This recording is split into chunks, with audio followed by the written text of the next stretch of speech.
The reason for this presentation, over and above the previous presentation, is because we feel that some pertinent points need to be made.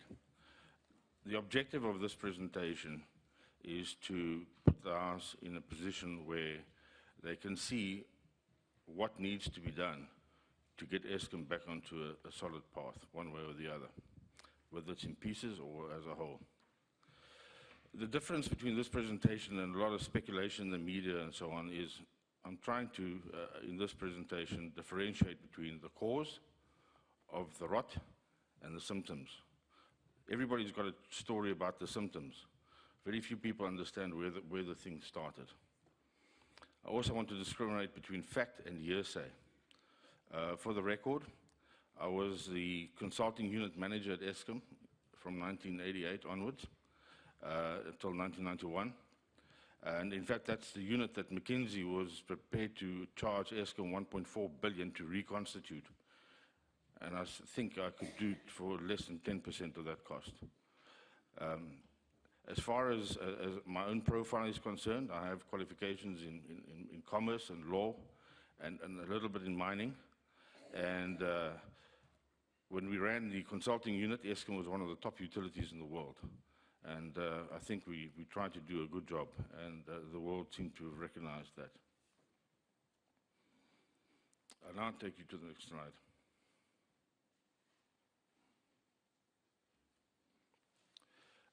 For the record, I want to state that pre-2000, Eskom had been run for about 100 years as an entity governed by statute, and had never had to call on any government guarantees during that period of time. In 2001, the Eskom Conversion Act was passed, and Eskom then converted from an entity guaranteed by statute to a company under the Companies Act. At that time, Eskom also abandoned its Electricity Council, which constituted users who gave direction to Eskom for all the years since the 1987 Act, and replaced that with a normal board, company board. And I think that's where things changed dramatically. That's when Eskom changed its engine from a tractor engine to a Formula One Ferrari engine. And very few people seem to understand the differences between driving a tractor and driving a Formula One racing car. Also in 2000, we had the passing of the Preferential Procurement Act, or the BE Act as we call it. And that opened the door for BE preferential treatment. And as we go down the timeline, we'll see why that is of importance. It is important to note at this stage that with the conversion of Eskom from a company organized by statute to a company under the Companies Act, Eskom's executives seemingly were not well enough versed to understand the difference and didn't revisit the business model. Also in 2001, Majuba Colliery closed, and as the previous witness said, all Eskom's mines are supplied by a tied colliery, and this was the first one of the major new power stations where the colliery seemingly could not deliver the coal at the required price and was summarily closed. That created the need to buy in coal. For the first time in Eskom's life, it had to then sort of go to the open market and source coal for Majuba Colliery, all 15 million tons a year of it.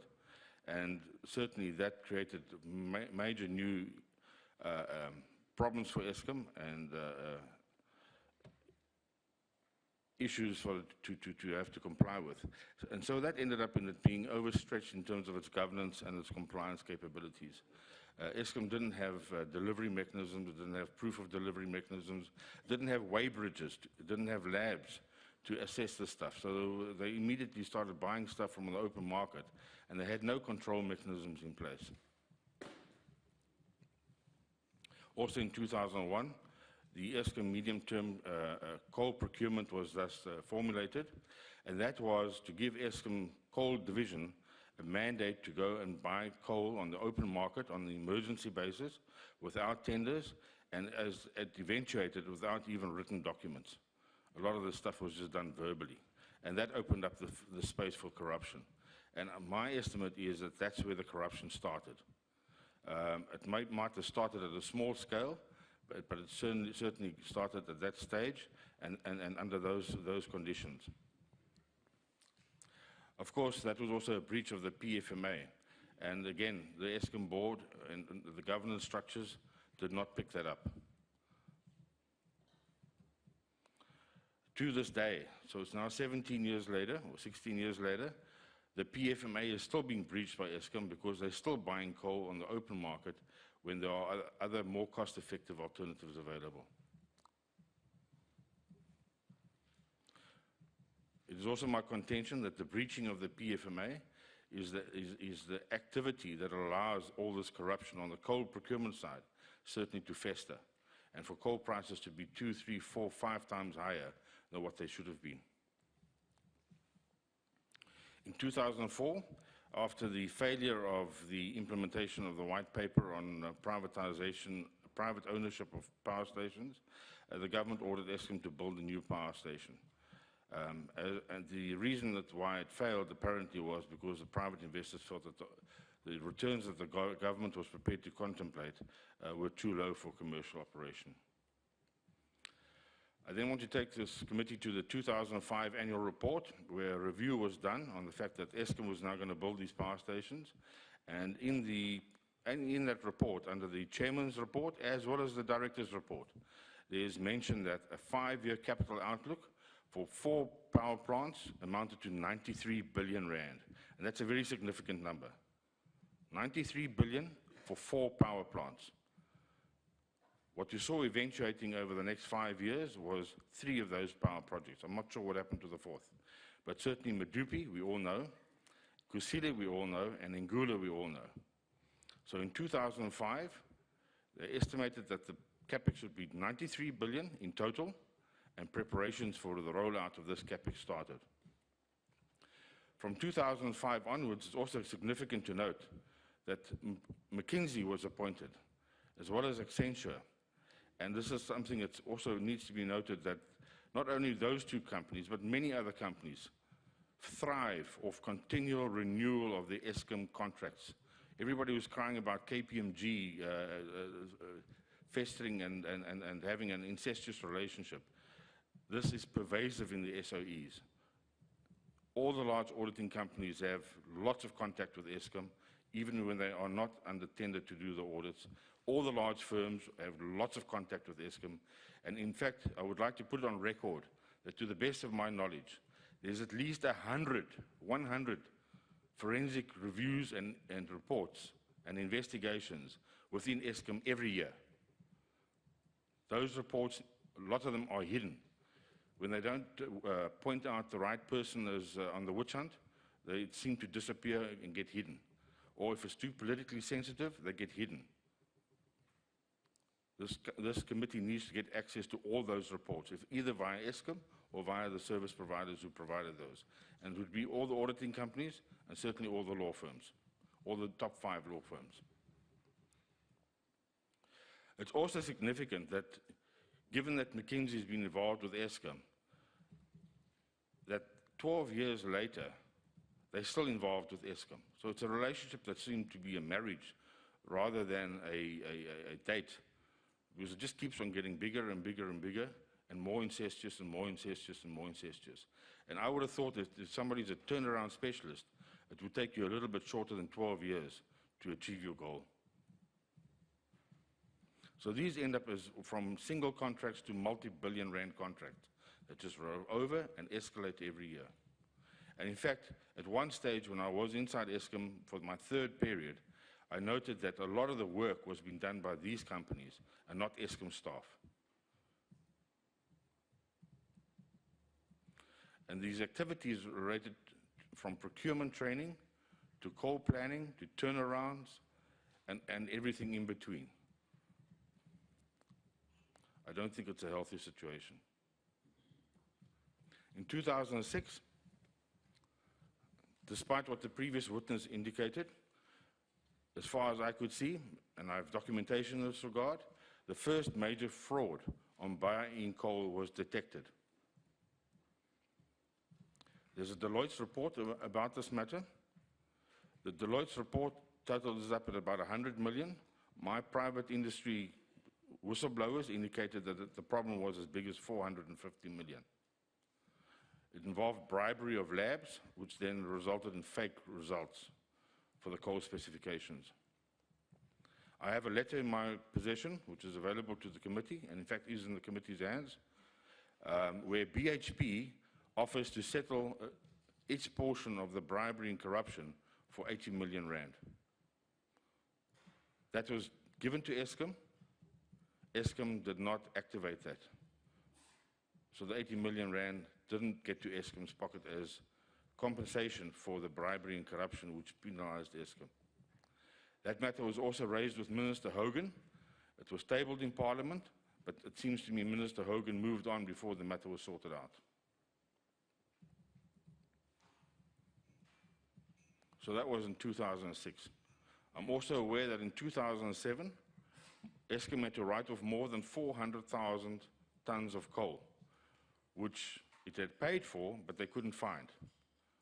Now, to give you an indication of 400,000 tons of coal, as the previous witnesses indicated, is a large stockpile of coal. It's about 7 rugby fields full, about the height of a tree. It's not easy to miss. Yet Eskom had to pay for coal 400,000 tons, which they couldn't find. And that was in 2007.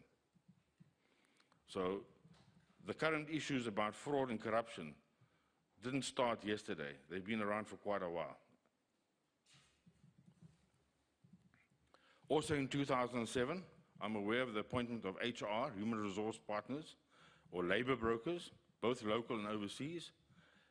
Some of those issues have hit the papers in terms of court cases, in terms of some certain labor brokers, where kickbacks were paid to Eskom staff. Others remain secret. This committee needs to investigate how many kickbacks Eskom executives took from labor brokers and HR firms to go and look for senior executives under the expatriate program, where they brought people back from around the world to boost Eskom's skills, and others. And this was the first time that I became aware of the 3 times that I was at Eskom, that the kickback culture seemed to have got indoctrinated into the system. And I'm certainly aware that it happened at in the Human Resources Division. The motivation for these recruitment of all these foreign people, who were there, or locals who then had left South Africa, was to help with the new build, because as the previous witness indicated, they embarked on this new build with an Eskom that had had no experience for more than 20 years of building new power stations, and yet opted to do the contract management itself, without any of the guarantees that were available in terms of costs and delays under a turnkey arrangement that Eskom would previously have tried to implement it. So this put Eskom firmly at risk for these new build projects.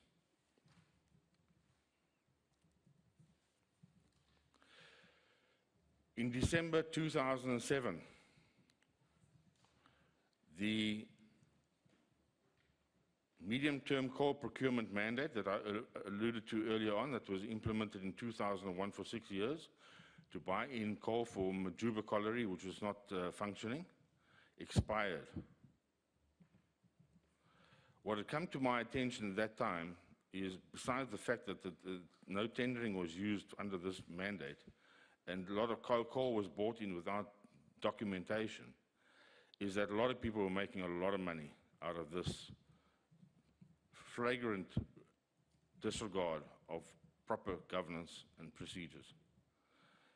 I did a book, back of the cigarette box estimation, because I was asked to do that. And my quick calculation indicated that it amounted to billions of rands that Eskom was unnecessarily spending on the coal account. And it involved fictitious coal purchases, as well as fictitious transport arrangements. And certain people became very, very rich out of that.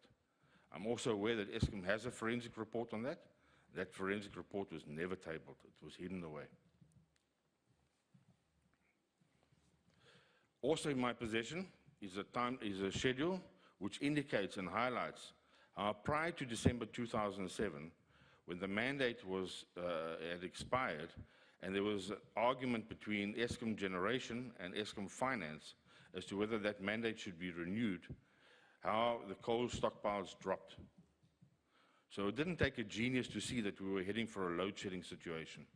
And that was very clear even in December 2007, which is a month before the load-shedding of 2008 happened. That eventually led to the departure of the executive head of finance, Mr. Nkubaba, because he couldn't contemplate having this mandate rolled over or extended because of the excessive fraud and corruption that had been breeding under the guise of this mandate. That mandate was renewed in August 2008 for another 6 years. I also discovered at that time the East-West transport scam, and that is where coal was allegedly purchased in the east, near Majuba, but transport costs showed that it had to go all the way to the west, to Kendal. In the meantime, that transport didn't take place. The coal was delivered at Majuba, but Eskom paid for the transport. That was part of the billions of rands that I picked up in wasteful and fraudulent expenditure.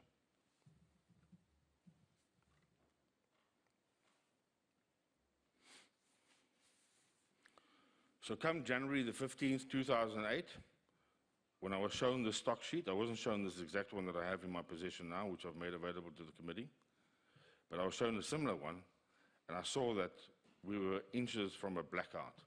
That was the Tuesday. I then wrote an email to my boss, Mr. Nkubaba, who forwarded to Mr. Damas and the executive, indicating that we were inches away from a national blackout because of coal shortages. The message I got back from the executive, unfortunately it was verbal, was that I should shut up and stop being an alarmist. I went from there to Macro and I went and purchased my generator. So I was one of the first person to buy a generator because I could see there was a problem coming. That email is available. On Friday the 18th, South Africa was plunged into darkness.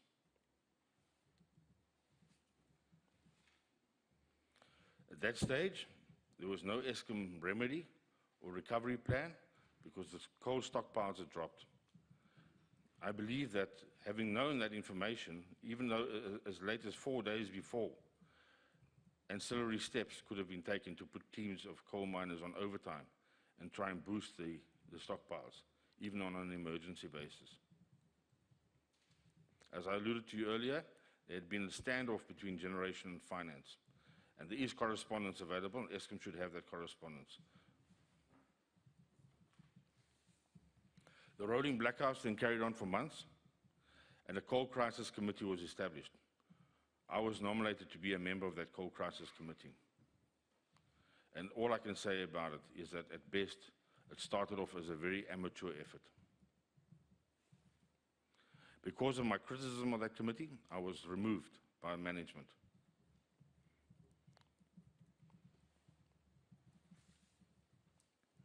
What came apparent from the coal shortages during the 2008 blackouts is that Eskom staff were involved with blatant front running.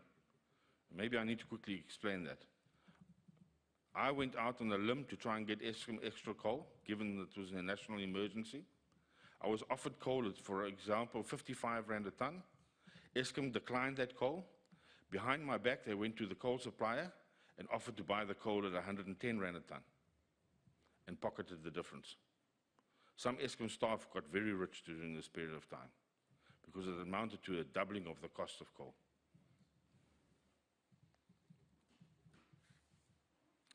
In August 2008, my supervisor and the person who hired me, Mr. Nkubaba, leaves. At that time, we were talking about extending my contract for 10 years because I had background knowledge of what had happened or what should happen on the coal side.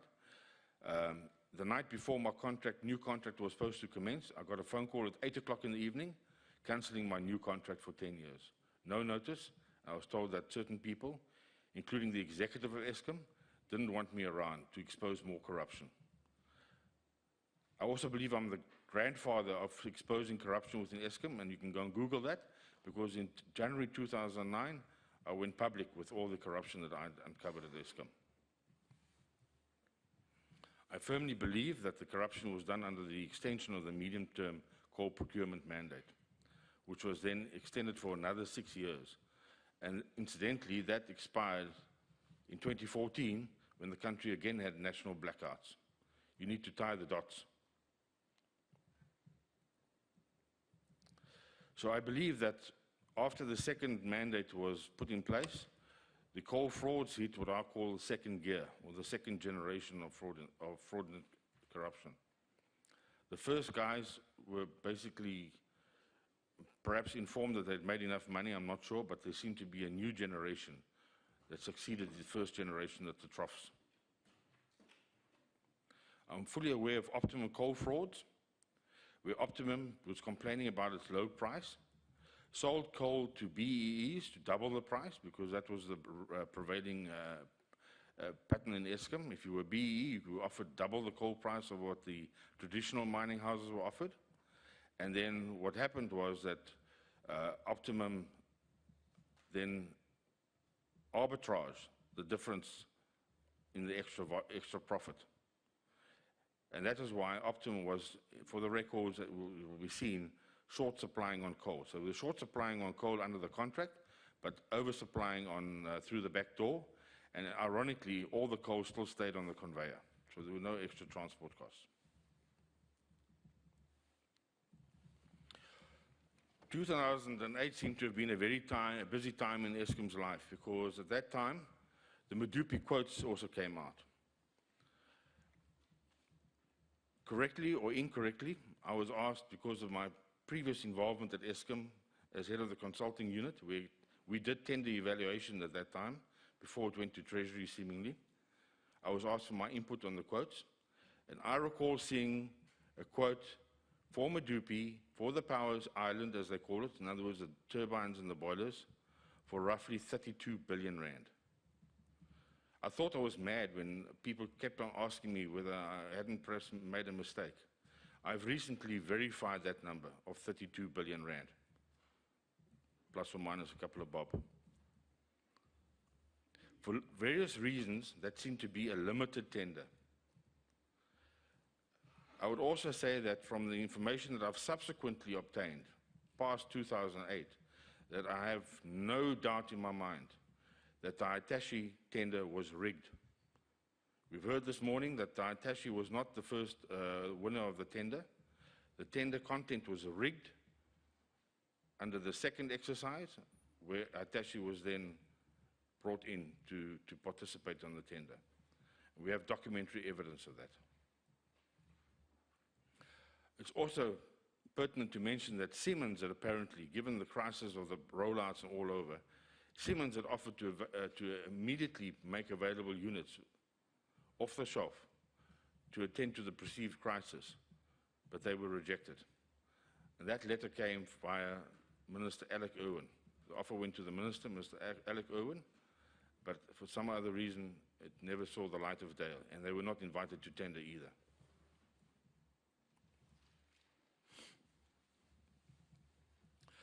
Needless to say, I was totally gobsmacked when at the end of December 2008, I saw that the Medupi tender, which I had previously seen at 32 billion for the Power Island, was confirmed at the Eskom board, what I thought was 91 billion, but we were told this morning was 92 billion. More than 3 times higher than what I'd seen originally.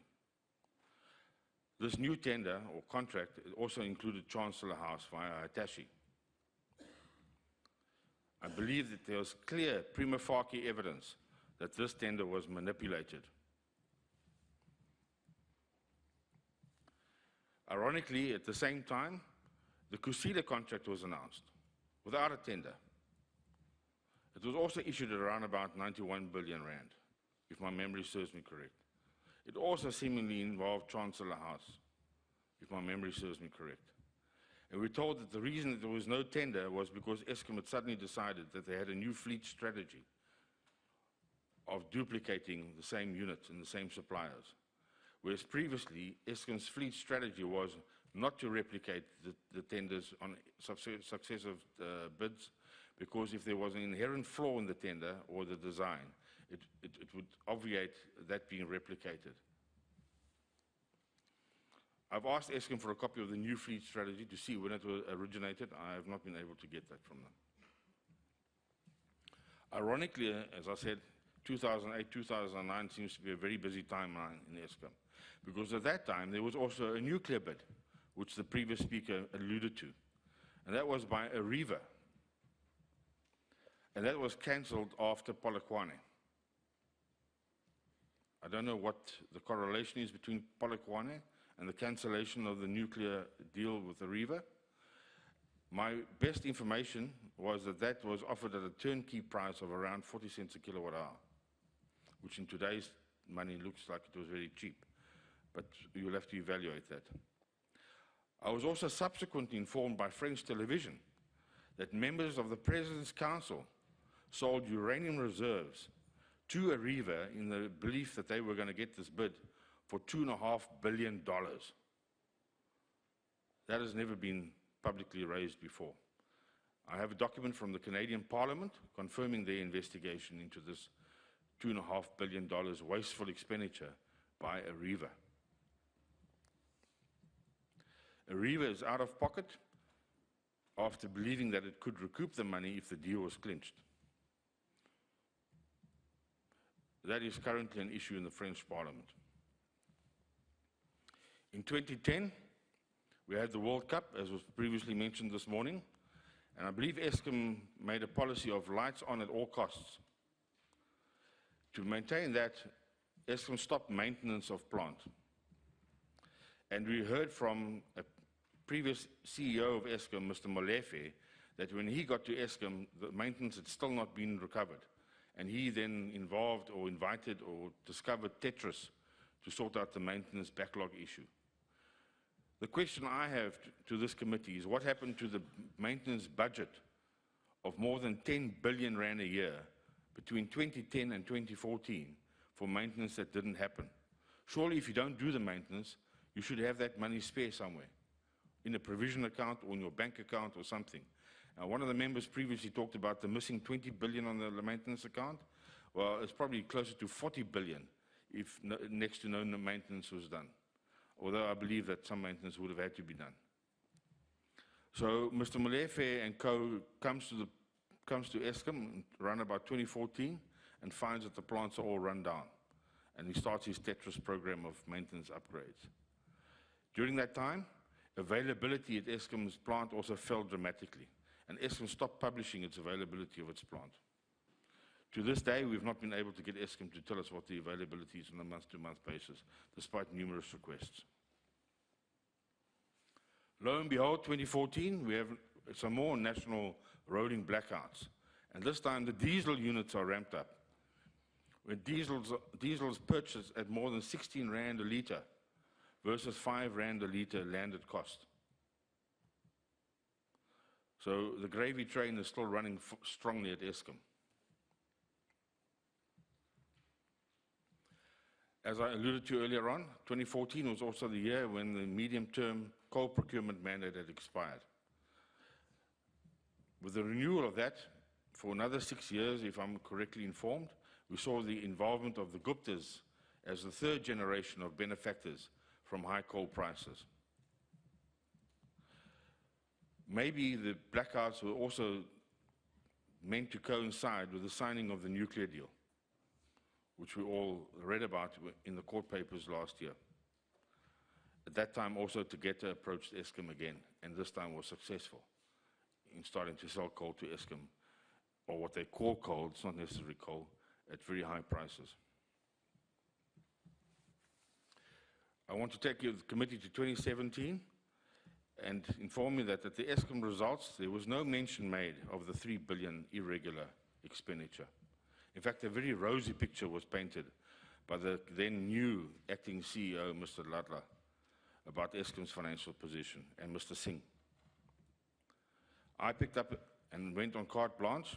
I was invited to go into carte blanche, where I broke the news about the 3 billion irregular expenditure. I also accentuated that the profits were down for a reason. Money was disappearing out the back door.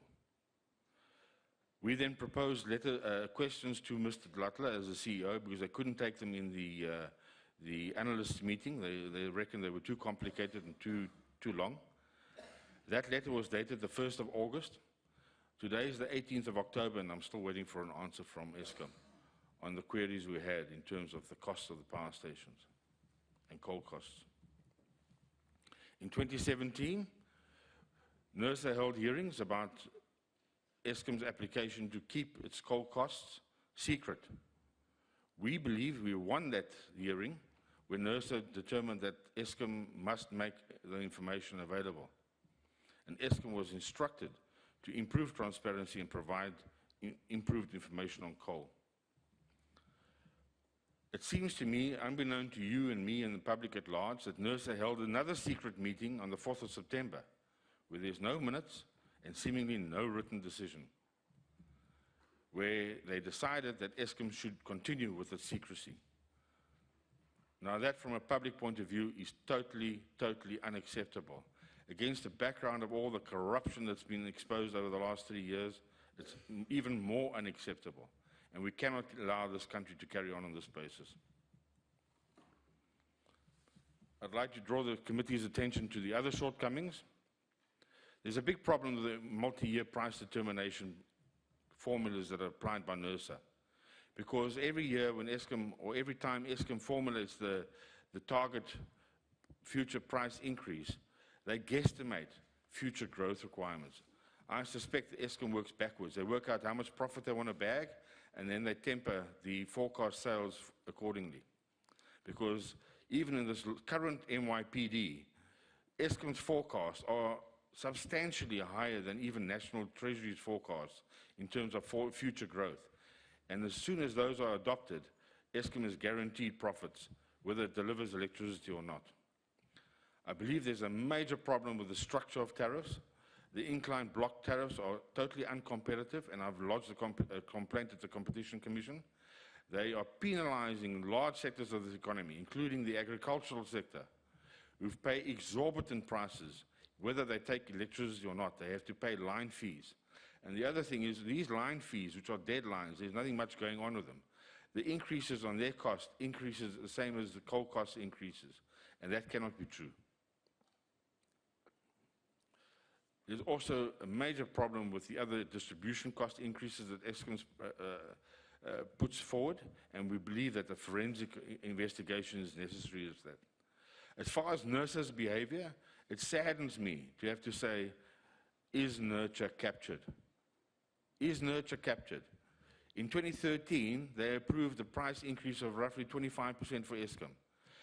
Because it was an election year, after interference from the president, and that's documented in the papers, the increase was dropped by more than 10%. Now, how in heaven's name do you drop a price by 10% after you've gone through this whole regulatory process of justifying the higher price? How can you overnight give a 10% discount? I would be ashamed if I was NERSA. 2017, the lack of transparency continues. And I believe under the NYPD is currently being run, there is collusion between Eskom and NERSA. And our records prove it. We've got written proof of that. We believe the irregular expenditure of 3 billion is a drop in the ocean. There's more irregular expenditure. Something that's previously not been highlighted, and I highlighted now for the first time ever, is that Eskom has been dabbling with derivatives, with our money, the public's money. And what they haven't told you is their losses to date, as at the financial year end, was 27 billion rand. And I'm sure this committee is not aware of that. Who did they appoint? They appointed Trillian. So Trillian is taking our money inside Eskom's treasury and gambling with it on Forex and all sorts of things and making losses, because it doesn't matter to them, because they get commission. And the commission under the current financial year up to March this year was 4 billion rand. Not million, billion. And we have a forensic report to verify that. If you look at Eskom's performance, The previous incumbent talked about the fantastic ability to borrow more money. But if you look at the graph very closely, you'll see that it comes on the back of major revaluations in asset base, which of course is inspired by the faulty MYPD methodology. So Eskom's asset base goes from 200 billion, which I think is a more or less a more correct figure, to over 743 billion without finishing any new projects other than in Gula. So how did the assets value go from 200 billion up to 700 billion when it's still the same assets that were worth 200 billion? And this was financially engineered by Eskom so that they can go and borrow more money against these so-called revalued assets. So the debt in Eskom from 2005, remember we talked about 2005, was less than 14 billion. The total debt in Eskom now is closer to 480 billion, including the 350 under government guarantee. So what they've done is they've revalued the assets, and on the back of that, they've gone and borrowed every single penny they could. And that's why they can't even afford to service the debt and interest at the moment. This is deliberate financial manipulation. In the industry, they'd call it engineering, financial engineering, but this is nothing short of manipulation. Also at the time, in 2005, Eskom said that because of the difficulties in the financial markets, they couldn't raise money for the new build in terms of debt. So they said they would increase the tariff, and that's where the first 35% tariff increase came. Well, that was followed by further excessive increases. And if I take you to this graph, you'll see that over the period of time, Eskom needs to account to us for a missing R1 trillion. Where does the R1 trillion come from? Roughly 800 billion is from excessive price increases. 83 billion is from conversion of the government debt or loan into equity. And another 480 billion is the borrowed money that they increased from 2005 to 2017. And they still want to borrow more. So somewhere, somebody needs to explain to us why we're paying so much money for electricity and what happened to the extra R1 trillion that went through Eskom's treasury without value. If we then correlate that to prices, Madam Chair, we are currently paying roughly 86 cents a kilowatt hour. With this new increase, we'll go to about R1.07 a kilowatt hour. If we go back to 2005 and escalate the proper price of electricity, without all this fictitious and fallacious and corrupt increases, we get to no more than 30 cents a kilowatt hour. I would propose to this committee that if electricity today was 30 cents a kilowatt hour, we would have a booming economy with no unemployment or very little unemployment and lots of exports and a positive balance of payments. One company has been allowed to wreck the South African economy, create millions of people in the jobless sector, and an economic growth rate that splutters below 1% per annum. If Eskom's current application is accepted, they accept in their application that it's going to cost another 185,000 jobs per year over the next 5 years, because they want another 20% a year for the next 5 years, on top of what they've already misappropriated. I don't think this country can afford it. I was then asked to indicate some of the key players that came out of our previous presentation, and it'll take me 1 second. I'm going to run through them very quickly. People that need to be brought to book include Mr. Nosh Singh, and we all know now from the newspapers what his record is, so I want this to go into the record. Secondly, Mr. Richard Seleke and his role in in the Gupta mails and the Optimum transaction and the trips to Dubai.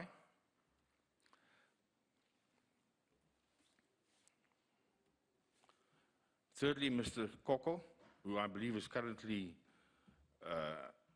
going through disciplinaries, but that doesn't seem to be happening. And Mr. Koko also has a lot to be to answer to, including the coal sale agreement or coal purchase agreement at exceptionally high prices, 3 times higher, 300% higher than what was previously the case at Optimum. Then I was also asked by the investigating legal team to put together a to-do list. And I would ask, and I really think that this committee's work will not be done if they don't put together a task force to do divisional and corporate recommendations and analysis within Eskom. We can't allow this company to carry on, and it's not capable of fixing itself. I think there needs to be a reassessment of the governance structure within Eskom, because clearly, since 2001, as I've indicated, when they changed the company from a statute company to a company under the Companies Act, the governance flew out of the window. I would urge this committee to consider granting amnesty to those people who are implicated, because I'm aware of another 1,000 frauds within Eskom which have not been highlighted in this presentation. And those people will not come forward if they are going to implicate themselves. So I would plead for an amnesty so that we can get to the bottom of this and clean up Eskom. Without getting all the dirt, we're not going to be able to clean up the organization. I believe that this approach for amnesty and for investigation should happen in waves. We need to start at the executive, the board, then go to the next layer, and then down the next layer. Because the corruption goes right down to project management level, at the power plants, where tenders are being given for instance, at Medupi, there's a food tender that a certain member of the ANC executive, NEC, his family supplies the food for more than 1.4 billion rand a year. Now, if that's not a conflict of interest, then I don't know what is, because that Medupi will never be finished building as long as that food tender is still in place. And I think, ultimately, this committee needs to resolve to bring the crooks to book. Thank you very much. Thank you very much, Mr. Blom. That's the presentation that we get today with all timelines. I am now expecting hands. Mr. Singh, your hand was up. Mr. Swart, Mr. Luyenge, Ms. Mazoni, Ms. Shivambo. All of you. All right, all of you. One line. Mr. Singh, could you start? Thank you very much. Quick questions, and unfortunately I'll have to leave at 2 o'clock for another meeting I did indicate to you earlier on. So thank you for giving me the first one. First of all, Mr. Blom, thank you for your presentation, previously and now. And I asked this question of everybody else because we'd like to ascertain the credibility of the witnesses, not only for their sake, but for the credibility of our process. Do you have any axe to grind against anybody within Eskom or in government? You were employed by Eskom, and can you just briefly give us the circumstances why you were removed from there? This morning you had Mr. Damas do a presentation. I take it that you were dismissed during, if that's the right word, during his time. Can you just speak to what he had to say, firstly? Secondly, I take it you were in charge of facilitating contracts, for coal contracts and other contracts during your term of office. Were you called by anybody other than the tender committee, the legitimate tender committee, to talk about contracts, to favor certain person or persons? The forensic report that you referred to in your presentation, can we request that that be made available to the committee with regard to the 4 billion rand commission, the losses on the derivatives? You said there is a report that will help us. You also said that is NERSA captured? And you haven't given us an answer. But if there's any evidence that you have which would suggest that NERSA, because I certainly, as a member of this committee, place a lot of emphasis on the role that NERSA performs, especially in bringing down the proposed tariff increases that are requested by Eskom. So I'll be very disappointed if there's any evidence to suggest that NERSA have been captured, but if you can please hand that over to us. Then you spoke about Ariva, and members of the President's Council sold uranium reserves in your presentation. Who is this President's Council? Do you know who makes up the President's Council? And my last question, so that I give you time to respond. I think I know who you're referring to when you talk about the tender, food tender, because that was public knowledge. The Medupi 32 billion to 92 billion, manipulated by whom and how? Thank you, Chairperson.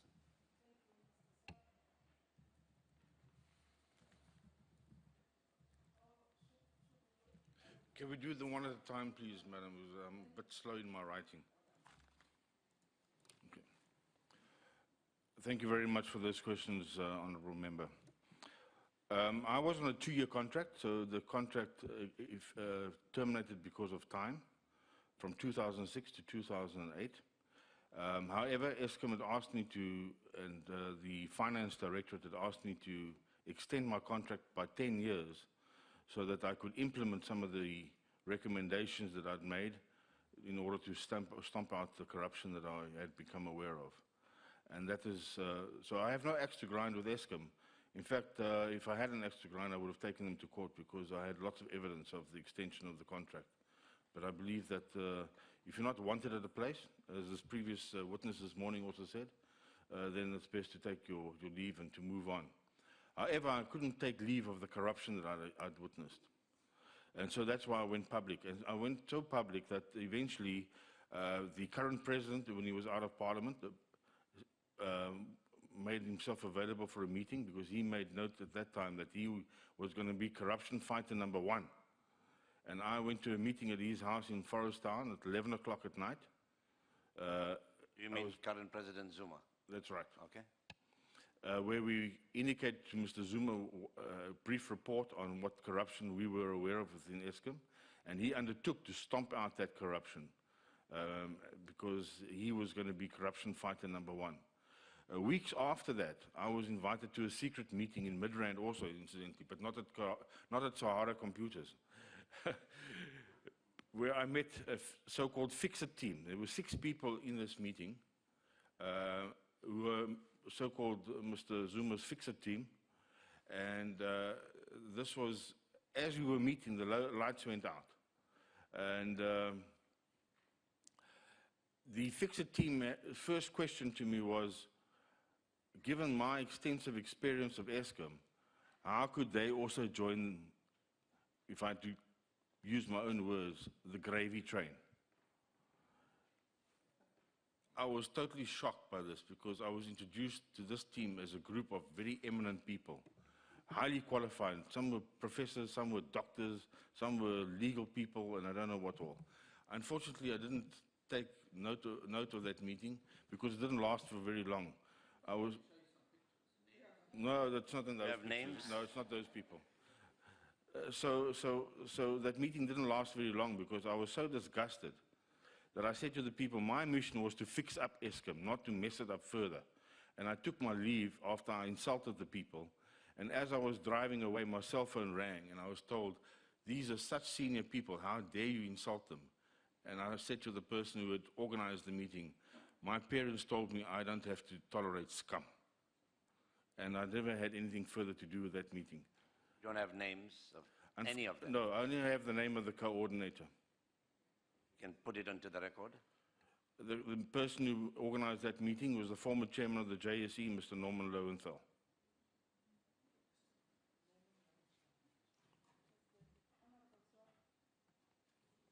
I don't think he's finished answering. No, I don't think he's finished answering, Chairperson. I don't think he's finished answering the questions. Okay, so the next part of the questions I've got it here is the payment of $2.5 billion to persons connected with the Arriva bid. The person that was on the President's Council that was allegedly involved with mining and mineral affairs at the time was Mr. Sam Jonah.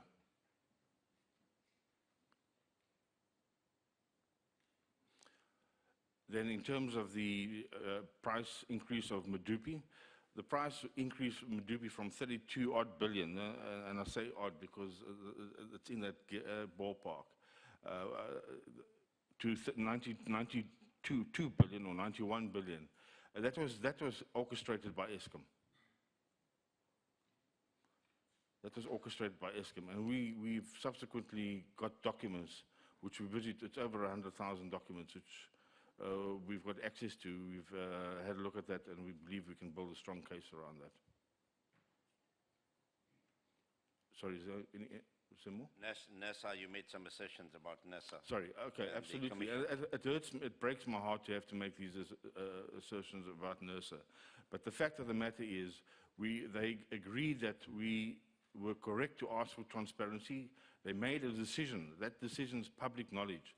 That they said to Eskom that they need to increase the transparency. Then on the 4th of September, we then got the NYPD document, which had large pages blocked out.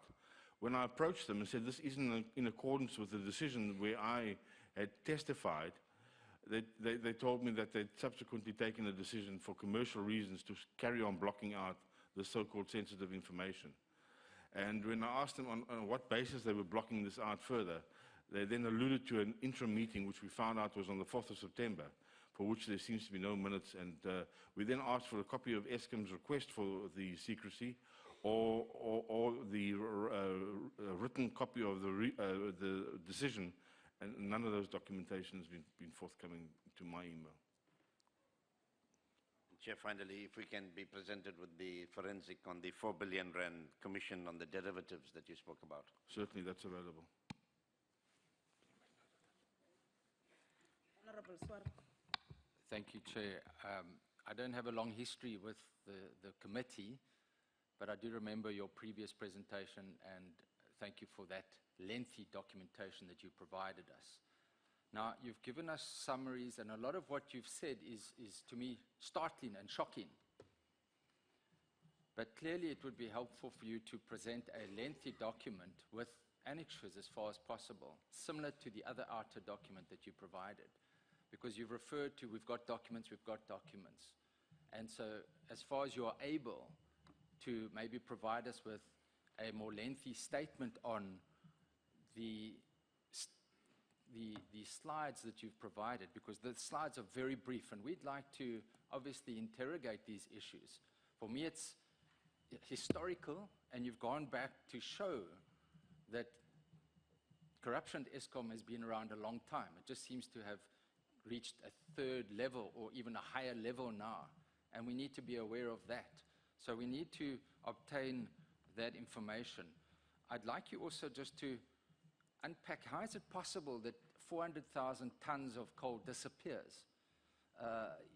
You know, it must be there somewhere. Has it been stolen? And that just seems to indicate a lack of due process. And this goes back to a period when we thought Eskom was being properly run. Now, you're also obviously aware that there have been a number of investigations. There's so many different investigations.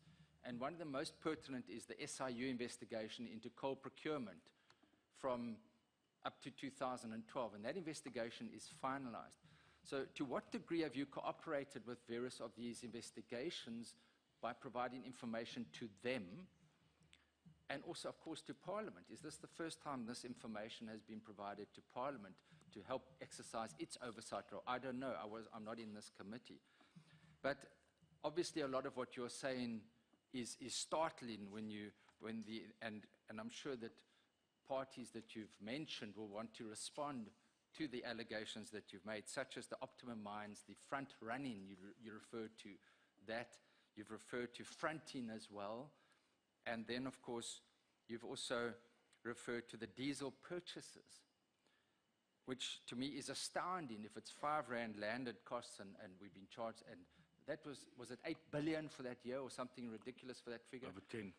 So we need more information so that we can interrogate that.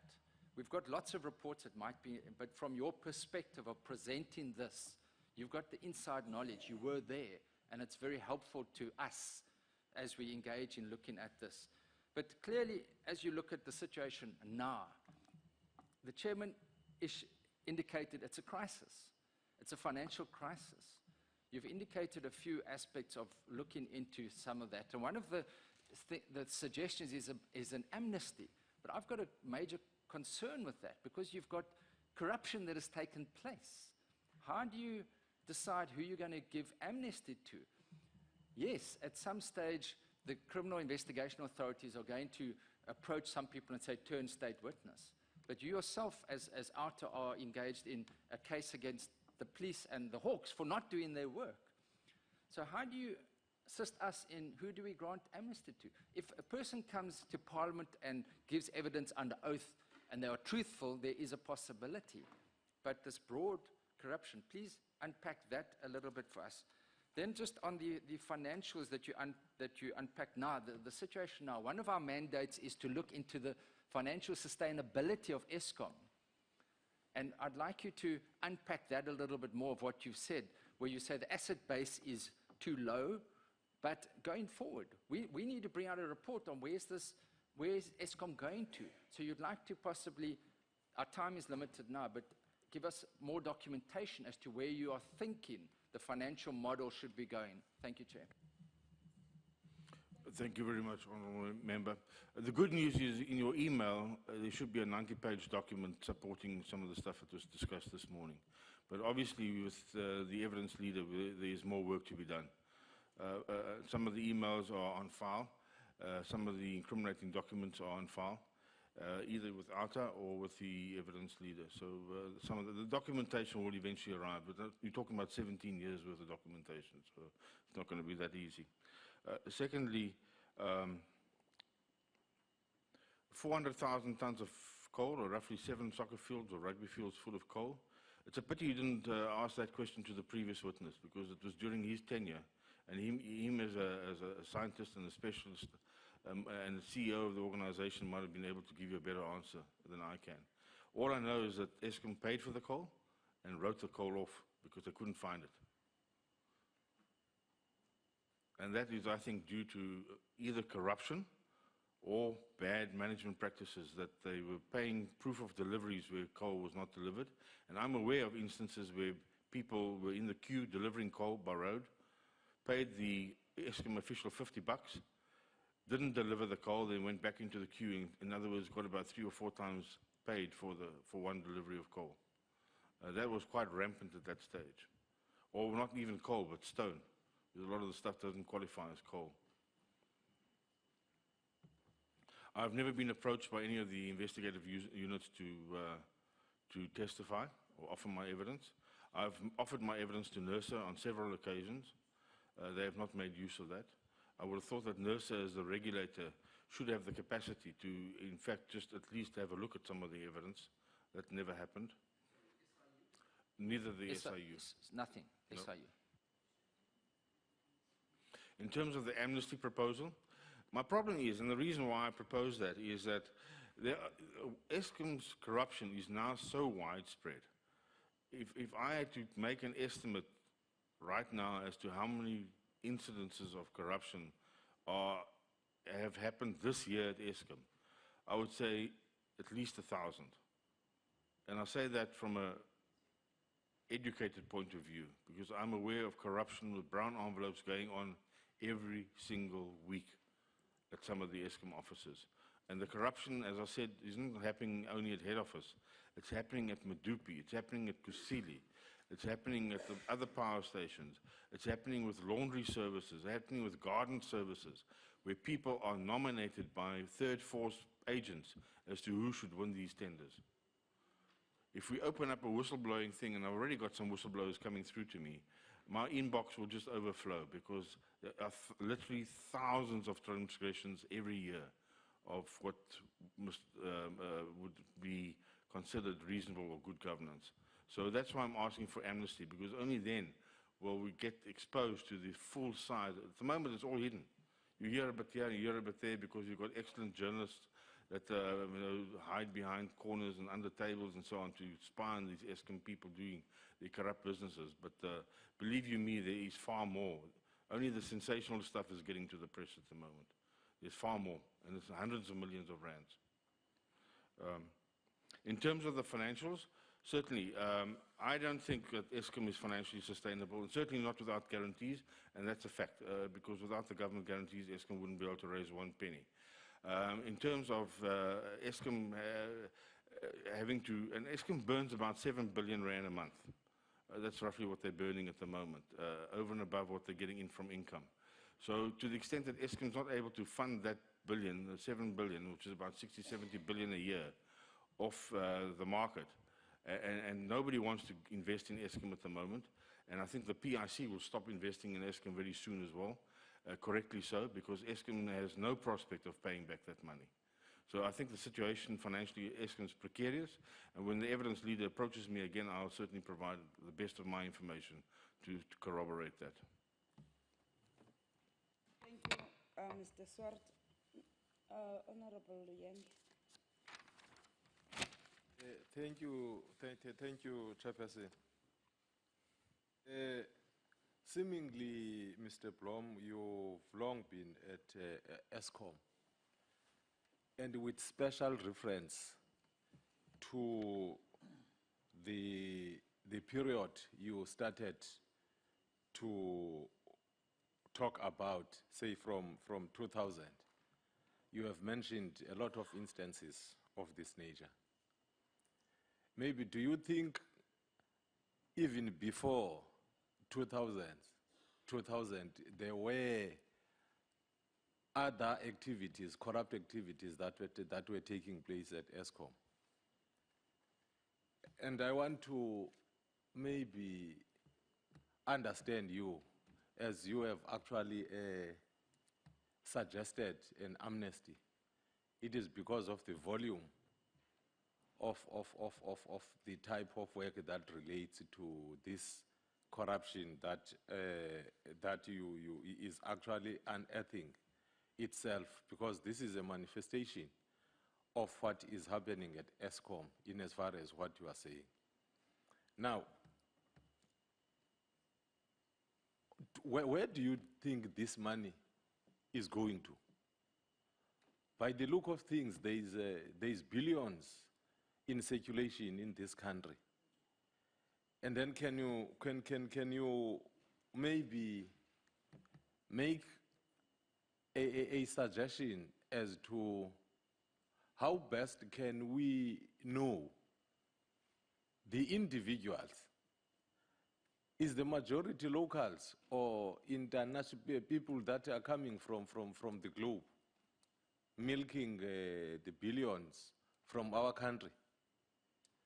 So if the rot that exists in Eskom, even in other entities, there is, then it means we have a problem. And the open mechanism that you are using to provide this information requires maybe a little bit more of evidence. But that evidence might not necessarily does not necessarily maybe equal an amnesty. The level of it, maybe the majority of those people are wealthy people, because I don't think the poor at home, the poor masses of our country, are actually benefiting out of this. How do you then think this affects the poorest of the poor? What level do you think this affects the poor masses of our country?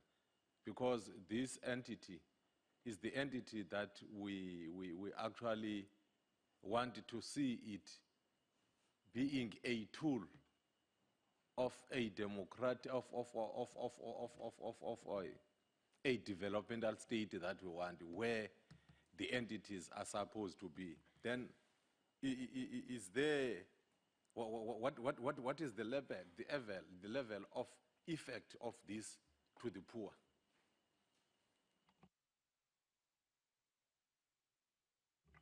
Thank you very much, Honourable Member. I'll try my best to answer. If I can start at the end, if the poor were benefiting from all this corruption, I guess they'd no longer be poor. But the cost to the economy is between 2 and 6% a year in growth.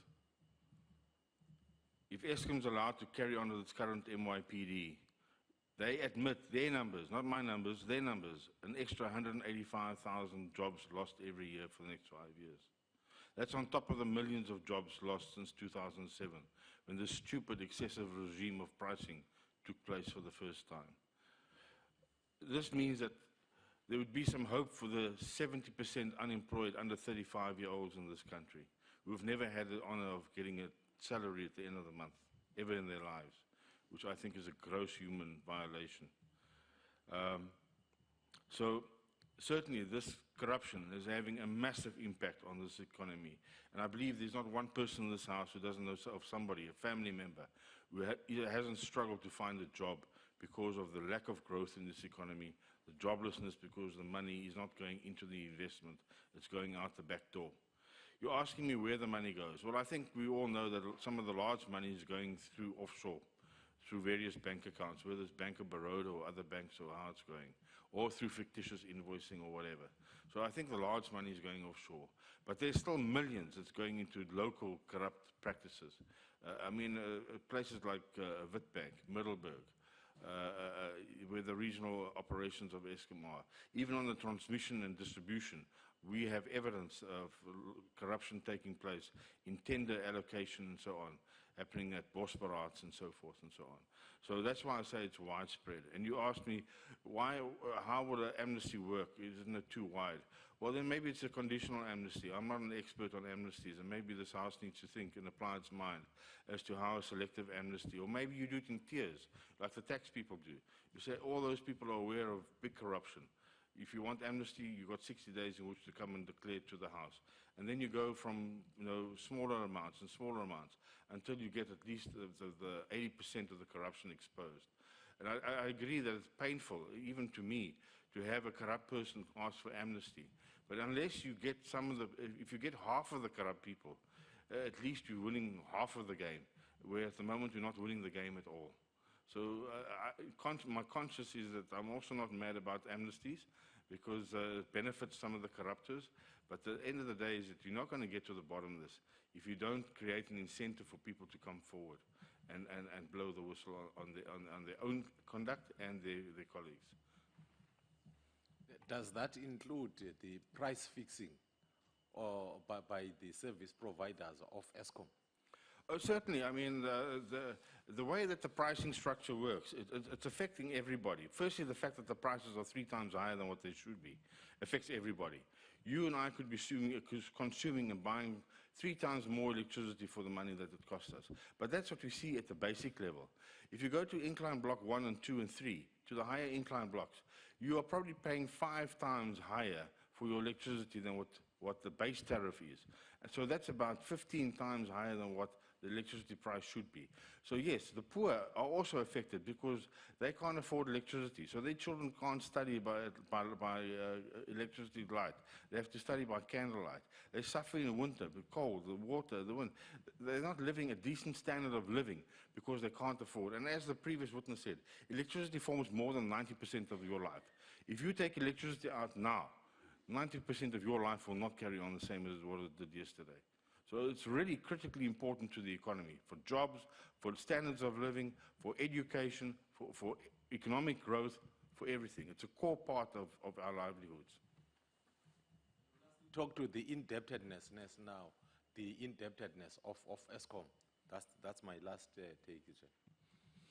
Okay, so Eskom's debt has gone from roughly 14 billion in 2005 to 480 odd billion, of which 350 odd is guaranteed by the government.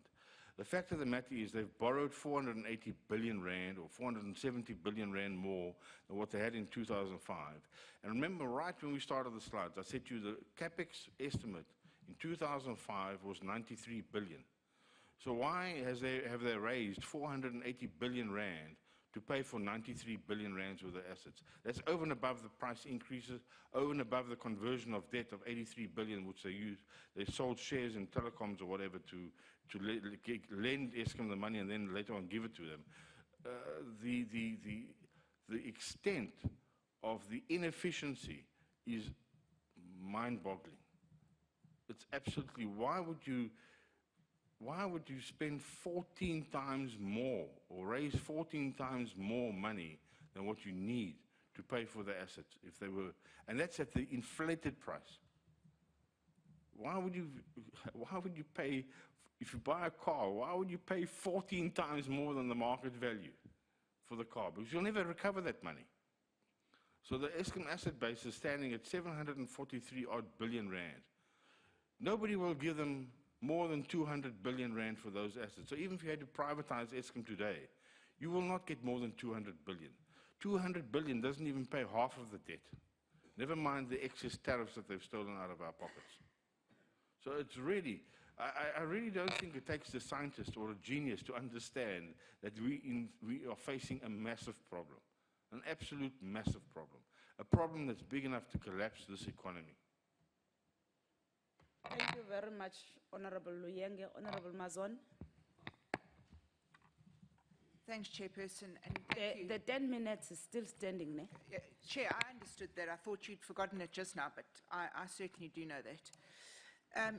Chair, to Mr. Blom, you know,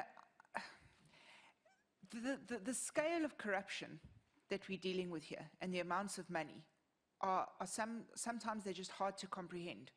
Because, I mean, and I say this all the time, we are desensitized from using the word million because we are so used to using the word billion. Now, when we try and unearth this corruption, obviously, I mean, you're in a fortunate position where your full-time job now is, you know, you look at how you're going to unearth corruption in Eskom and you focus specifically on that. But I'm quite interested in how you gather some of your information, because some of the information that you've got here today, certainly our prosecuting authorities, our SIUs, our committees, they should have that information and they don't. And that worries me tremendously, because that means that there is a deliberate effort by someone, and perhaps you could enlighten us as to who, is keeping that information secret. Now, Mr. Blom, as I know you, you're a true patriot, and what I can't understand is when you became aware of this massive amount of corruption, did you report it to someone who then refused to assist you in further investigations? Or did you just not know who to report it to when you were working, like that secret meeting that you went to at Eskom, where I'm very proud that you turned around and said your mother told you not to speak to scum, if I remember your term correctly. Did you report that to anyone? Because, I mean, you said that you'd met with Jacob Zuma, the president, and I suppose, I mean, if you've met with him and he tells you a team is being put together, you assume that they're answering to the president. So was that perhaps, because at some point you just don't know where to turn next? Is that the position that you found yourself in? Because I know that your association with OUTA is relatively new. So I just want to understand, previous to your association with OUTA, who you tried to contact to alert. Look, it's a lot easier for us, because if we're alerted to corruption, we go straight down the road to the police station and we lay charges. And I mean, you know the amount of charges that we've laid in association with Eskom and Trillion and Anosh Singh and. It's ludicrous, in actual fact, how many charges we've had to lay. But Chair, it concerns me greatly, and I'd like some clarity from Mr. Blom. Did the ministers know, and you worked under Minister Hogan, Minister Gigaba, not Minister, so just Minister Hogan. Did she know what was coming? And is that why, I mean, you know, she's basically come out on record to say she was pushed out. From your observations, is that what happened? Was she pushed out because she was asking too many difficult questions? Would Minister Gigaba have known about this? You know, we had Brian Damas sit here this morning. You know, at first he said he met the Guptas, then he couldn't really confirm if it was one of the Guptas. You know, these things are very up in the air. I find it difficult to believe that things can be so up in the air. For me, things are very black and white. You either met with the Guptas or you didn't. I mean, I would never go to a meeting and sit and talk to people who I didn't know who I was talking to. Perhaps that's just me. But certainly, high-level officials must have known what was going on. You know, when you tell us the story now about the coal trucks going down the road, paying off an Eskom official, turning around and joining the back of the queue. Now, I know in this committee, I've sat on this committee since 2011. One of the things this committee interrogated fully was, why was coal taking so long to get to the power stations? And we were told there were these infinite lines of coal trucks waiting to go in. I mean, at that time, certainly that the officials coming to report this, to this committee knew that the coal trucks were arriving, paying off, and then going back to the back of the line. It is impossible, quite frankly, that anyone didn't know what was going on. That's my take on it. And I'd like to get your opinion on whether or not anyone can claim they just didn't know. Because I'm sure, like many South Africans and like me, you're also a bit sick of this I didn't know it was happening scenario and story. Thank you very much, Honourable Member. Let's talk about the last issue first. When I did my initial reports and found out that Eskom was buying in all this coal from third-party contractors, which was different to the previous model prior to 2000, I wrote several reports on the deficiencies in Eskom's procurement on an ad hoc basis. At that stage, I wasn't aware that it was being done under the medium-term coal mandate. I'd just been re-employed by Eskom, and but I was aware that the practices certainly weren't regular. I then wrote in the report, and those reports, I believe, were forwarded to the head of generation, and the previous witness who was here was certainly made aware of that. I was requested by the head of finance, Mr. Nkababa, to keep myself available to be transferred to the coal procurement division directly, so that I can have a greater access to what is going on there. In fact, that coal procurement department was overnight moved out of Megawatt Park into a rented building with special security access where I couldn't get access to it. So I believe you're right when you say that there were people in the know. The organized crime unit, of which there's a forensic report, which I haven't seen, but I heard that was paid for, involved, apparently, I'm told, 54 people. Now, that's organized crime. So was my immediate superior aware of it as a contractor? Yes, most certainly. And I've got copies of those emails which I've made available to the investigating officer, which obviously some of them need a little bit of explanation, but those emails are there, including the double pricing issues, including the stock, pending blackout issues. There's written proof of all that stuff. In terms of meeting the fixer team, well, I didn't know who to go to after that, because I'm really already dealing at the senior level of the country. And somebody who had convinced me his mission was to clean up corruption. He went public with that. We can have a look at TV records. And post that, I also had a midnight visit to my house where people kept trying to get through my roof, unknown people. That was reported to the police. I've never heard anything further about that. My security watchman, who I had employed privately, was rummaged in that whole process in the middle of the night, and he left my employer shortly thereafter because he didn't think he was being paid enough for the risk. I've also, when I was invited to address an international speakers group involving investors and hedge fund managers, where it was shortly after I'd blown internally the corruption at Eskom, I received a letter of demand from the previous witness's legal advisor telling me to shut up and that I was not to speak and address this conference, talking about the inadequacies within Eskom. That is written. I've got a written copy of that, and in fact, ARTA has got that on their computers as well. For my own safety, I've made copies of all this stuff available to ARTA. Thank you. Honorable Gungubel. Yo, you see the kind of presentation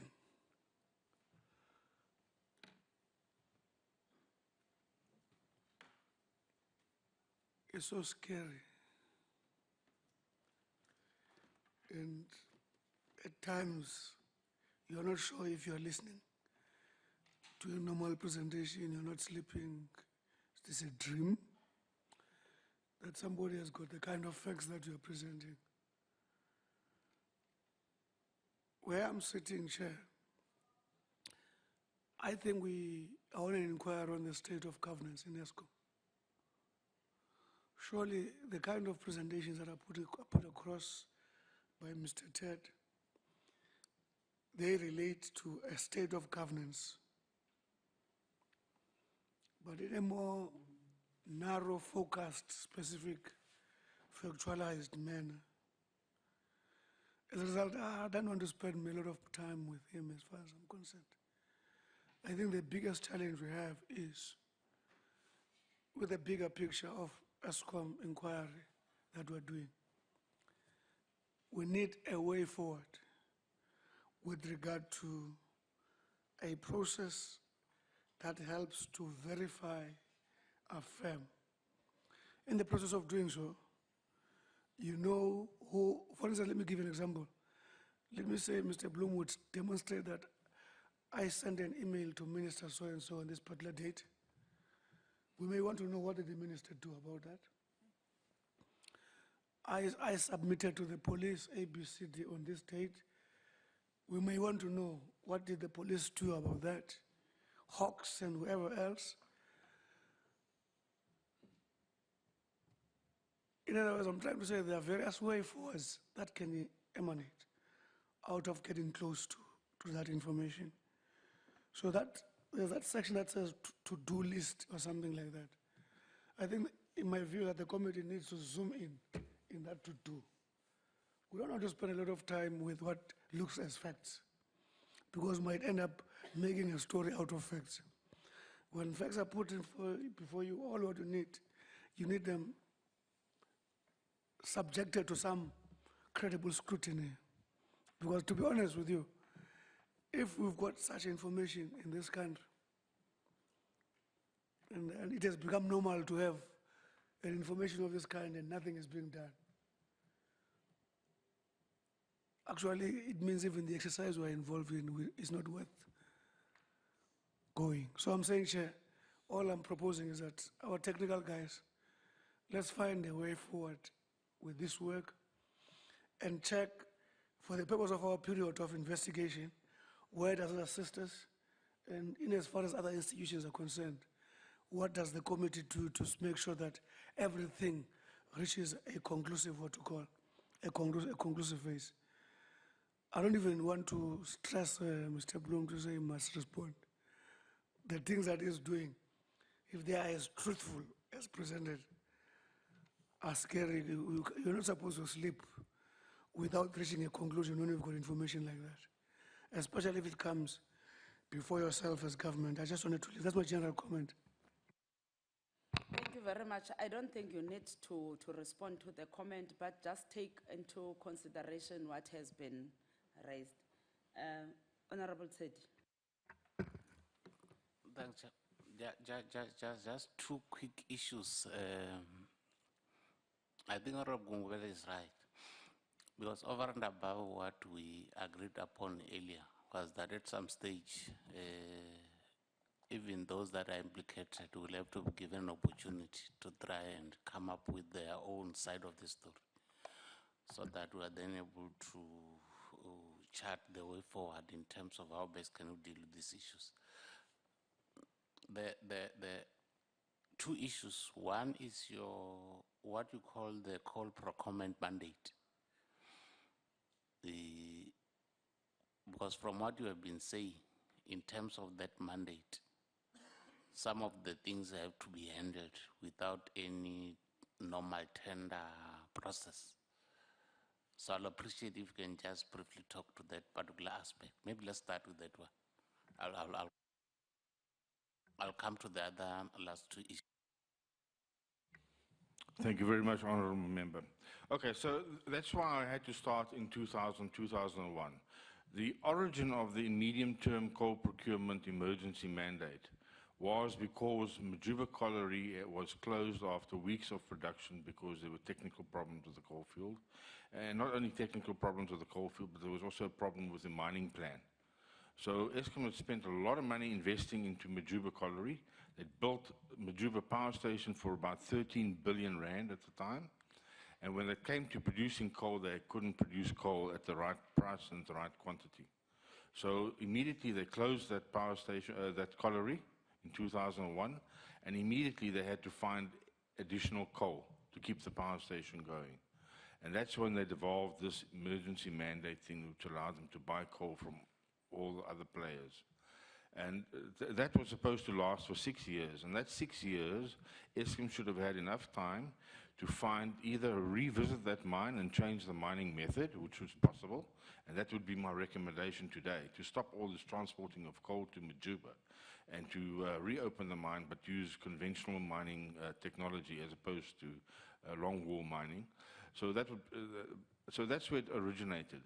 After 6 years, Eskom still hadn't found a long-term supplier for Majuba. And the reason why was because of all the stealing and corruption. It wasn't worth their while to find a long-term, another Anglo or Billiton or Extrata to mine this coal, because then there wouldn't be the opportunities in transport and all the other arbitraging. Okay, Mr. Ted, I understand. So, in essence, what we are saying is that all these things were done according to the procurement mandate. Just that the difficulty was that it was not in accordance with the PFMA, but it was in accordance with the procurement mandate. I think let's leave it like that. The last one is on the crisis committee. You were part of the crisis committee. From what you're saying, you were later removed. Who was part of that committee, maybe? That would be the very last one, Chair. Okay, so there were quite a number of people on that coal crisis committee. Some of them were present at Eskom's offices. We met at like 6 o'clock in the morning every day. Some of them were on the committee with the power station managers, and they were joined via teleconferencing. So it was quite a big committee. I think there were about probably 25, 30 people on that committee. And if my memory serves me correctly, that meeting was chaired by Kiran Maharaj. But I have minutes and I have emails from those which I can make available immediately after the session, so that you can have immediate access to the constituency of the Coal Crisis Committee. I was told that I had to withdraw because, given that I was an observer on behalf of the finance division of Eskom, and I was critical of some of what I said was the amateur methods being deployed in sourcing coal, given that there was a crisis. I can understand that from a political point of view, they don't want somebody from another department meddling in the coal procurement department. Okay, no, thanks, thanks, Chairperson. Thank you. Honorable Nopan. Thank you, Chairperson. I don't have much.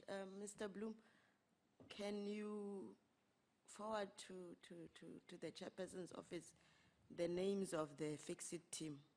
I'm very interested in that. The people who constituted the fix-it team. I believe that those people are identifiable. I wasn't at that meeting for long enough to actually get their names or business cards, but the channels are there for those people to be identified. There were 6 people, if my memory serves me correctly, and they were all eminent people. They all had titles, doctor and professor, and certainly I will speak to the chairperson and make it available immediately after this meeting. Thank you. Thank you. Honorable Shivam. No, thanks, Chair. Can I get this clear in terms of the process? You said you met Mr. Jacob Zuma, and then what happened in that meeting? Yes. Okay, so that's correct. We had a meeting for, I think it was a dinner meeting. We were supposed to meet at 5 o'clock in the afternoon. We were held in abeyance, and eventually we were told it's no longer a dinner meeting, but we need to go to Mr. Zuma's house in Forest Town. We got there and we found out that we were part of a queue of people waiting to see him.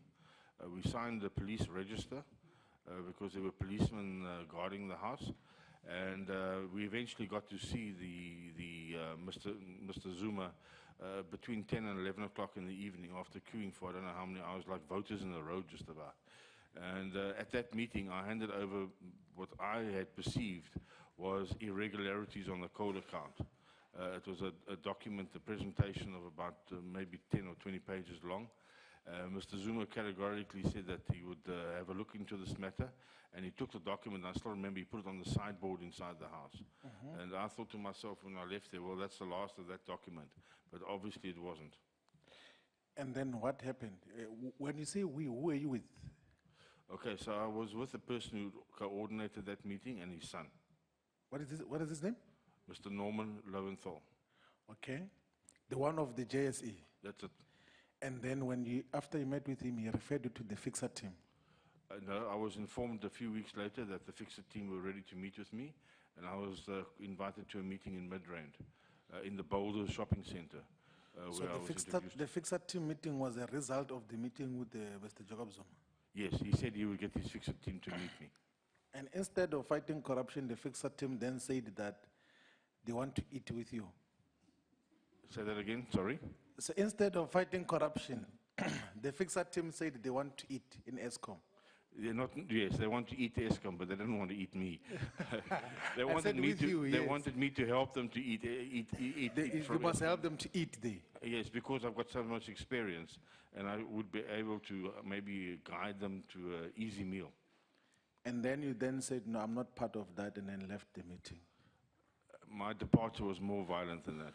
No, that's fine. I think it will be helpful to get the names of the fixer team later on so that we know to keep this trail of the people who come as a result of a presidential referral, and then instead of fighting corruption, they then say they want to eat, they want to loot at an industrial scale, because I think what is happening at Eskom is looting at an industrial scale, which we'll deal with at the end of this process. And then there's a slide there that says that members of the Presidential Council sold uranium reserves at $2.5 billion to Arriva. What is the context of that, and who are the members of the Presidential Council? The context of that is that, to put it bluntly, I think the same thing is happening with Shivers uranium, where Arriva believed that they had a contract or would win a tender. The payoff, I believe, was $2.5 billion, on the basis that they would recover the $2.5 billion through the tender with Eskom. So who are those people of the presidential councils? Do they have names and surnames? Certainly, there's a document, there's a Or full document available on that. You'll give us that. And the information that you're giving about NERSA, is it just speculative information or it's concrete information? Because I think that is the most important thing, where the looting in Eskom later on gets to be corroborated by NERSA, and then people end up paying high cost for electricity because people are stealing Eskom and everything else there. Is there concrete information around NERSA, which we can make follow-up on? Up to about a month ago, I wouldn't have believed that was that bad. I've got correspondence that's less than a month old that makes me very, very concerned about NERSA. And can you just quickly, two issues you wanted to take us through, is what you said is boosting balance sheet to raise more debt and the missing trillion. What is the context of that? Like just these two aspects before I come to my last issue. Okay, so when you deal with bankers, they always want collateral. You'll know that if you want to go and buy a house or take a loan, they always want collateral. So to the extent that you can revalue your assets and make them look as if they're gold when they're not gold, or valuable when they're not valuable, you can borrow against those inflated values. So realistically, I believe the market value of Eskom's assets is around about 200 billion maximum. To the extent that they are up at 700 billion. That's because Eskom borrows against those so-called assets, fictitious in this case.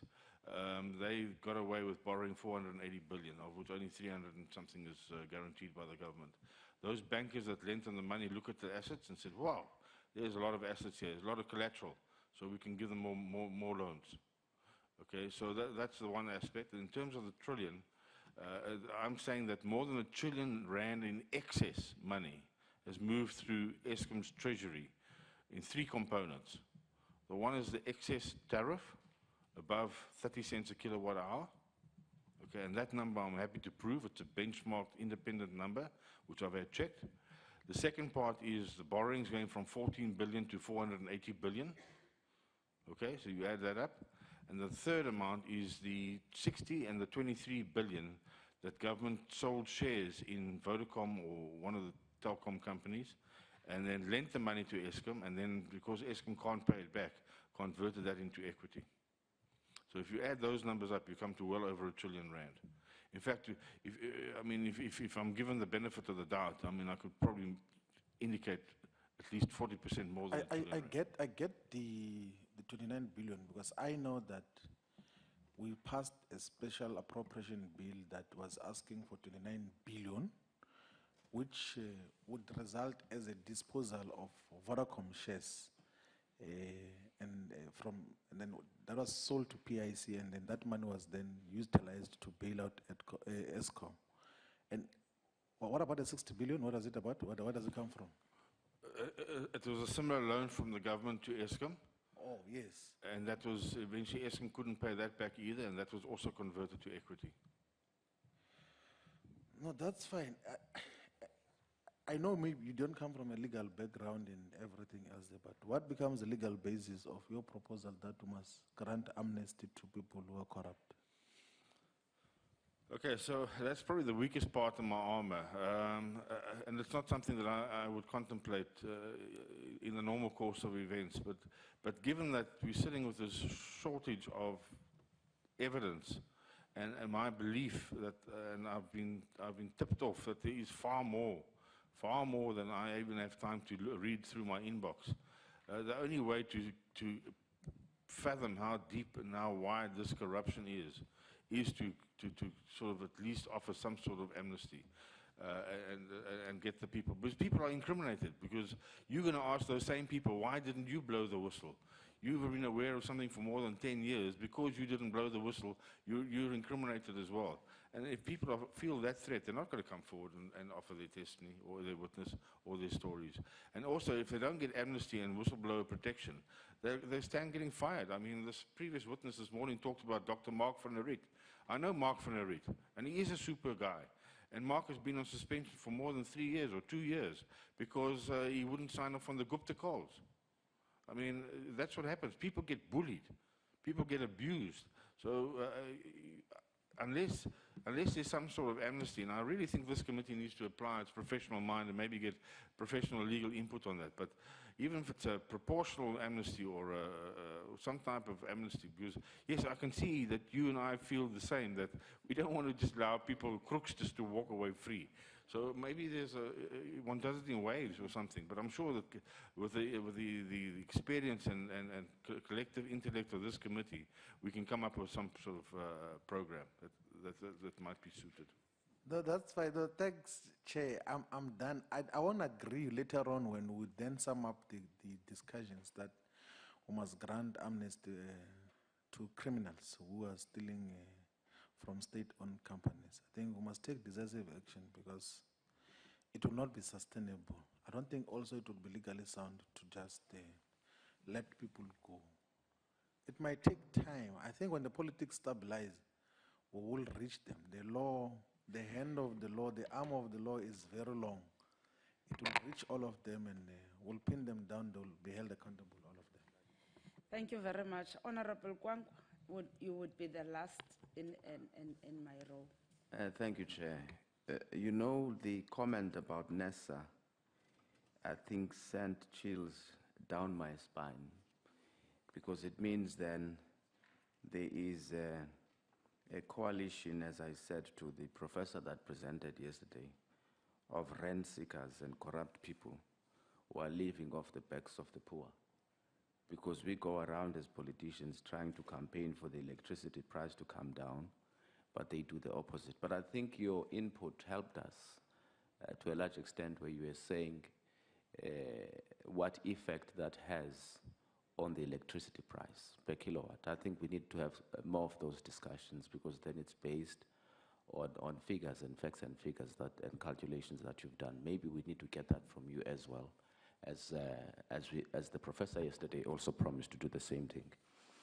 The Coal Crisis Committee, You say in your presentation here that the effort to try and address the challenge that faced Eskom at the time was amateurish at best. I think you said so. In what way was it amateurish in your view? Because my view is that, remember, Eskom still uses coal, and some of the key elements of what they need to do properly would be gained from people who have experience, like yourselves, in that industry in guiding such initiatives when going forward in future. That might also advise and guide us, for example, when we decide and recommend that around issues of coal as a committee and how it manages it. But there is a very important point that you also made earlier. You said they have breached the PFMA by buying coal on the open market when there are more cost-effective ways of buying coal. What did you mean by that? What are those cost-effective ways so that we're aware of them and that we can also apply our minds to them as proposals? You also said that there were 400,000 tons of coal that were written off. Do you know what the financial value of that and who benefited from that in the main from those write-offs? You also spoke about kickbacks from labor brokers. And is this fact or this speculation, suspicion, right? What sort of kickbacks, in what amounts, and who benefited? I suppose that some of the answers to the questions may be things that you'd have to do in writing as you assist this committee in its first fact-finding mission in trying to drill down to some of the problems that face Eskom at the moment. But just a quick question right at the beginning. You said that pre-1994, Eskom ran for about 100 years and never had to need a guarantee per se. Is it, from where I'm sitting politically, a neat comparison to compare what happened before 1994 at Eskom, considering that, for example, it had to supply electricity to a small sector of the community as opposed to the demand that it had later on, for example, when it had to supply it to everyone in South Africa, for instance. The other important issue which I want to ask you is that I think right at the beginning, when you were still giving your problem statement, you spoke about a number of procurement, preferential procurement legislations, which are centered around empowerment mainly. And because they're a problem statement, when you're saying those acts are a problem in their own, or you're saying the manner in how they are abused and hijacked was the problem on its own. And I didn't get, even though you included in the problem statement per se, you just lumped it together with some of the problems at Eskom without distinguishing between the two to say that our politicians were abusing acts that are intended, laws that are intended to transform the economy and transform society from an economic perspective for their own narrow ends. Thank you very much. Thank you, Mr. Blom. Thank you very much to the honourable member. Can I just correct the member, if I may? My scenario was before 2000, not before 1994. And I'm not trying to score political points here, I don't believe. The governance of Eskom changed in 2000 with the change of the legislation. So prior to that, there wasn't a board in charge of directing and governing Eskom. It was an electricity council, which was made up from electricity users. So the large electricity users were guaranteed a seat on that council. And there's a good reason for that, because they're the ones who are paying for this electricity. And I don't believe any large company or consumer of electricity wants to pay more for electricity than he needs to. There were also representatives of the public on that committee. So instead of being a politically appointed board, as we see currently with Eskom, that was a representative board under the Electricity Council. So I don't think it's got anything to do with race. It's probably got more to do with politics and the post-94 politics, where the board has been captured by the current regime for nefarious reasons. But certainly prior to 2000, the rationale behind appointing the Electricity Council was very clear. These were the people who were going to pay for this electricity. And if it was expensive, they would be the first to complain about it. So if I may just correct you about the dates and the constituency of that governance structure. Secondly, in terms of the BE issues, I think that unfortunately, as a lot of these other things involving BE, there's people that are just so greedy that under the guise of BE, they start milking the cow. and excessively milking the cow. And I think this is what happened at Eskom, is that people under the guise of BEE and this new preferred procurement legislation manipulated those rules and regulations and started doing nefarious joint ventures to screw the system. And at Optimum, certainly, the price of coal was much lower because of the long-term contract than what the going rate was in for lack of a better word, the black market. So what happened is, because the BE guys were being offered a premium of up to 200% of what the going rate was, Optimum deliberately withheld coal from Eskom and sent it on the same conveyor, invoiced under BE at 200% higher money. And I don't think this committee has the checks and balances in place to firstly spot that, and secondly to stop it from happening. If I then go to the labor brokers issues, that matter has been extensively reported by Peter Louis Marburg, one of the journalists. And the one company that was involved there, but there's more, it was BIE labor brokers. They got into a dispute, and that matter certainly has been through the courts. But what hasn't been through the courts, the fact that there was quite a lot of kickbacks. And all I'm saying is that at that time, kickbacks became the norm within Eskom. I'm aware of many more kickbacks, other than that one instance, but that's where it became public. And I think that this committee needs to put a task force together to have a look at the culture of kickbacks. Maybe it was there before then, but certainly that was when it surfaced. And it's still there to this day. The kickback culture. And really, you can't operate with a kickback culture because it doesn't make for transparent pricing. In terms of the 400,000 tons of coal at the ruling prices in those days, that was at least 40 million rands worth of loss, if not more. And as we said, it's 7 rugby fields, treetop height, was 20 meters high or 10 meters high. It's not something that you're going to miss easily. But Eskom wrote it off, and that wasn't the only call that Eskom has written off. They have written, if we get Eskom to come and testify, and ask them to show you year by year, there will be some write-offs, and they will be justified because some coal falls off the truck or falls off the thing or isn't usable or gets pulverized in handling and so on.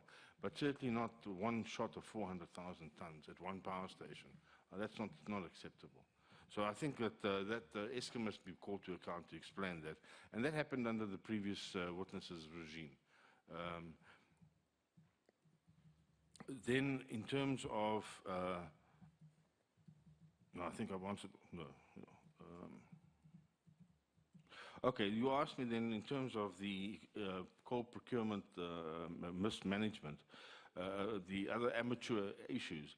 Well, it was actually reported in the press. If you can just stretch your memory back far enough. This previous witness who sat in this chair early on today was boasting about paying 500 rand a ton for export coal, which he directed towards this coal shortage.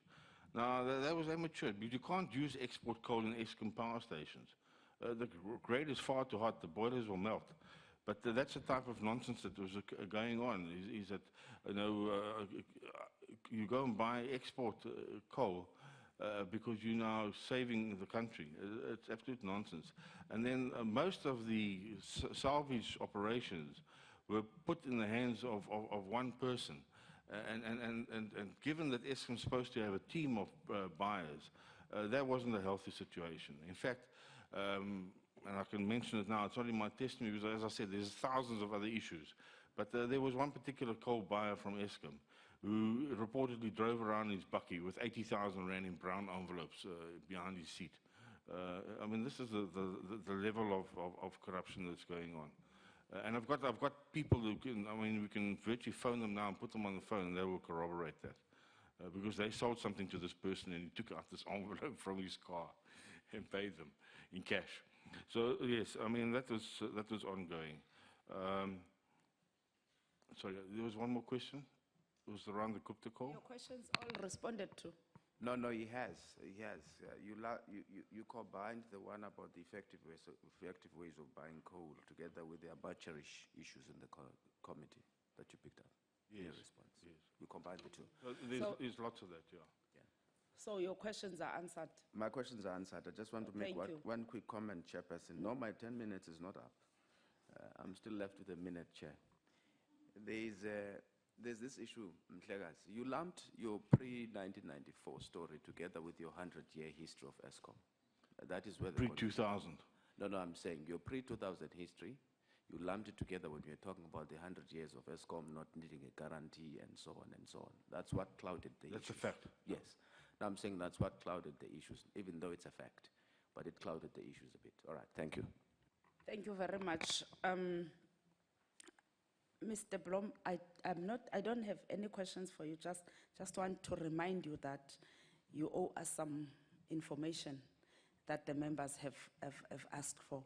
So I just want to remind you that you don't forget. I hope you have recorded everything that they asked for. But anyway, I want to say thank you very much for your indulgence, and thank you very much for availing yourself for the second time in this committee.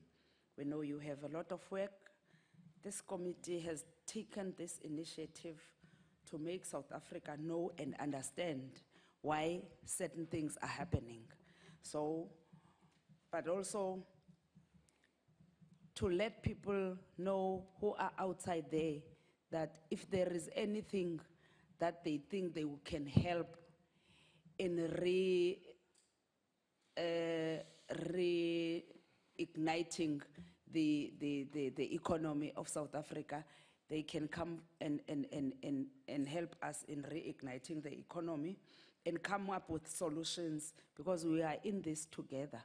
We need to pull each other up out of where we are now to get out at a level a level that is acceptable worldwide of these SOEs, especially those that are under public enterprises. I am speaking about them only because I have to look at them. And thank you very much, members. Thank you very much for sitting in the committee up to so long. There is lunch available, but it's because of the budget constraints. It is only meant for members of parliament. Yeah, we need to look at budget constraints, because we have a former minister of finance who introduced those budget constraints. Thank you very much. Thank you to them, to the people that came to listen, and thank you to the media too. Thank you, ma'am, and thank you to Arthur as well. The documents should be in your email. It was just too voluminous to bring it along this morning. There's a 90-page document. There will be more documents. And I think the bottom line is that the price of electricity needs to fall by at least 40%. And that will reignite the economy. Thank you, ma'am. Thank you very much, Mr. Blom. The meeting is adjourned. We'll meet on Friday at 9:30. Yes.